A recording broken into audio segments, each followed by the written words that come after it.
Senator Sinema. Thank you, Mr. Chairman, and thank you to our witnesses for being here today.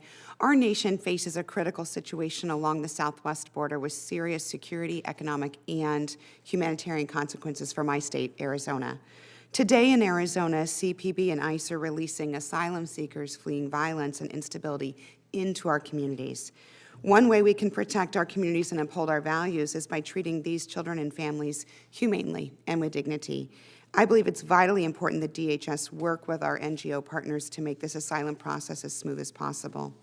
But our ports of entry also face uncertainty and disruption. The decision to transfer officers from Arizona ports threatens our security, including our ability to stop the flow of drugs into the United States, which is why I've asked CPB to reverse this decision and secure our ports of entry. Our border security workforce is also stressed and tired. I've heard stories of officers who are working 16-hour shifts at our posts, leading to attrition and burnout amongst an already overburdened force. And as we heard from our witnesses today, the number of migrants from Central American nations coming to our borders and seeking safety is high. So we need to tackle this issue with common sense solutions. I think Congress must focus on ideas and initiatives that improve our security, strengthen our economy, and uphold our values. And I think we should oppose proposals with dangerous and harmful consequences, such as closing the entire southwest border. So I'm committed to working in a bipartisan way to finding solutions that keep Arizona families and communities safe and treat migrants humanely. My first question is for Dr. Seeley. The most important assets and resources we have at our ports are our men and women who are working on the front lines. And as I had mentioned earlier, I disagree with DHS's recent decisions to remove officers from ports in Arizona. So these ports were already struggling with vacancies and are now further understaffed. And I'm wondering if you could talk about the impact of long-term and chronic understaffing on security and trade at ports of entry. Thank you, Senator. I actually arrived this morning from Phoenix, Arizona, so was talking with people about the concept. Very jealous. Yes, it's always lovely to be in Arizona, actually. Great state of Arizona. And it's a state I've mentioned a few times today because it really is so deeply connected. The border matters. It's 46%, I believe, of Arizona's exports. That's right. That go to but these are actually, as we were talking earlier, these are really production chains that span across the border, where you have things moving back and forth and the goods being made across the. So I think the chronic understaffing of ports of entry and the lack of technology, which Chief Morgan mentioned earlier, you know, the lack of investment in technology at the ports of entry is a major issue. And this is something we could fix, and it is something that does not break the budget to try and address it, actually. It would be very well done. I would disagree a little bit with Chief Morgan on one thing, which is the statistics that come out of CBP do indicate that if you take marijuana out of the equation, all other narcotics, overwhelming 85 to 90%, do come through ports of entry. Now, marijuana does tend to move between ports of entry, and there is some other drugs that move between ports of entry, but they're fairly rare. Ports of entry is where the greatest threats are, actually, and it's also where the greatest opportunities are to make our country strong. And so we really do need to be investing there. And I'm not saying we shouldn't invest between ports of entry. Clearly, we have urgent needs to do that at this moment right now, but we also really should not forget ports of entry. They tend to get missed, and they are so key to our economy. And they're key to our security. So. Thank you. Speaking of that, Chief Morgan, in your testimony, you mentioned the need to do better at stopping the flow of drugs between our ports of entry. So what type of additional technology or resources do you think that the Border Patrol needs to meet that specific challenge?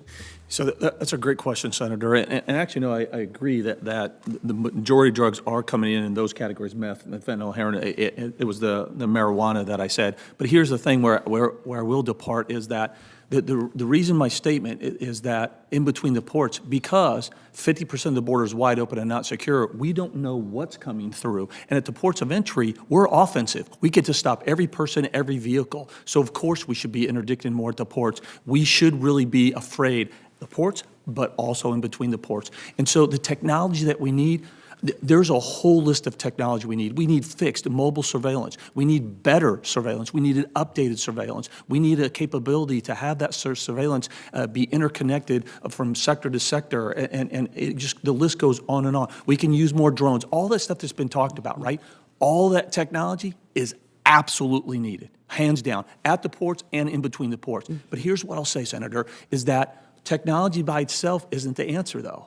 You still need infrastructure, That's right? You still need some barrier where it makes sense, not sea to shining sea, and there's not an expert on the border who will ever tell you that that's what you need. And you need more personnel. We call that the multi-layered strategy, right? So we need infrastructure, the wall, physical barrier. We need technology and a lot of it, and we need personnel where it makes sense. And it makes sense in between the ports and at the ports. Couldn't agree more. My next question is actually for both of you gentlemen. As you know, charity organizations such as Lutheran Social Services and Catholic Charities, along with many others, play a critical role in helping manage the asylees who are entering the United States. In Arizona, sometimes the communication between DHS and these NGOs has not been as effective as it could be.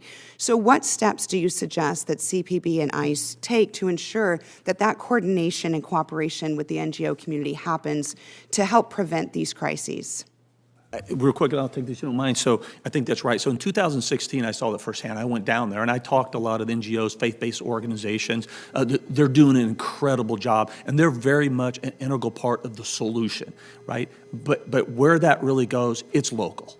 It is. Those organizations are local, so it really is just a proactive, it's support from headquarters, obviously, but it really is coming on the local leaders to really interact with those local faith-based organizations and the resources of the local NGOs to really continue to establish those relationships. What I saw in 2016, overall, were really good relationships. It doesn't mean that they don't need to improve, and what I've seen is they're continuing to improve, but I gotta tell you, CBP is drowning, but so are all the faith-based organizations and the NGOs. They're tapped out too, man. Yes. They're all drowning.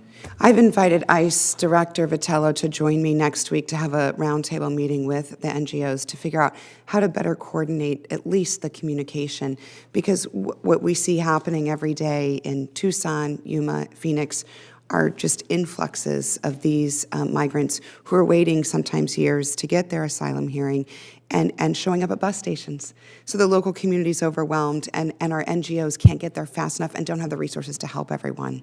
And I think that's a great point, and better communication is always a good thing. I think what's happening is it's a cause and effect. Border Patrol, they get a caravan of 500 in that they didn't expect. Yeah. They're overwhelmed. ICE is overwhelmed, and ergo, then the faith-based organization, NGOs, they become overwhelmed. So they may at times think there's a lack of communication, and really what it is just everybody's overwhelmed and doing their best they can to adjust.